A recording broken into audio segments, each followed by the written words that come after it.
So thank you for that question. And yes, we're very concerned when we have family history of disease and how that affects our risk for that same disease as well. But let me step back before gene therapy, right? So also one of the thrusts of this summit is to create awareness about disease prevention. You know, in the Philippines, we have this bahala na ang Diyos. But God put experts and medical professionals there to help you. So now we have specialized tests to screen for the risk of cancer. So we have a test now that's very affordable. It's genetic polymorphisms for cancer. Are you born with the very famous BRCA1, BRCA2, which puts you at risk for breast and ovarian cancer, and other markers for colon cancer or the multiple cancers that may happen in the body.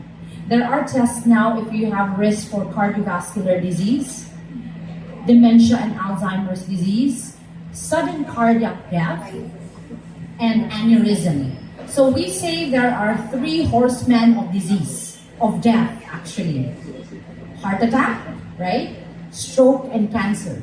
When we talk about who's dying, usually those are the three. And the second levels of cause of disease would be autoimmune, metabolic, which includes diabetes and high cholesterol, which causes heart attack and stroke, right? We can predict now if you do have the genes for that. So you will have better decision in how you modify your lifestyle. We still go back to lifestyle. Next, from there, we can also test for what we call multi-cancer early detection. Even before your imaging can see a tumor, you can test for what you call circulating tumor DNA from cancer cells. So even if your mammogram, ultrasound, CT scan cannot see the tumor, this test can test for that. And we do have a lecture about that, which is called Don't Die from Cancer because of multiple cancer early detection. So if you do have a family risk for cancer or heart disease or aneurysm, you will know if you carry that gene or not today. And that is only a one-time test in this lifetime. Nulit pa, no? One-time test. Once in a lifetime test. Because it will not change. So from there, you will know, did I get this good inheritance from my mother or father? Or not? If not, then great. But then there's still poor lifestyle that can cause cancer, heart attacks, and stroke, right?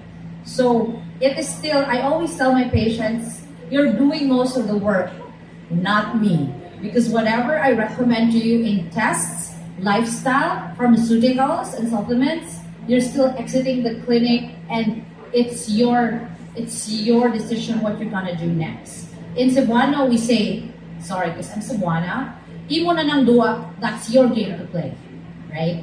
And then let's go to gene therapy, right? Gene therapy, like, for example, I mentioned Clotho. We have an expert on that, so I cannot claim I'm the expert. We have Dr. Patrick Sewell, who wrote the book on gene therapy, and he is also the world leader in gene therapy research. He will be speaking during the conference, and he will also be speaking in our doctors' conference in August. 2 doctors and teach them about gene therapy. So what it does is, these types of treatments will modify your genes such that you will prevent dementia, you will develop your muscles. We cannot claim that it will prevent you from having cancer today. So those are the 2 major indications that gene therapy will help a patient currently. But don't worry, the research is continuing with Dr. Sewell, and you can ask him all the questions you want about gene therapy.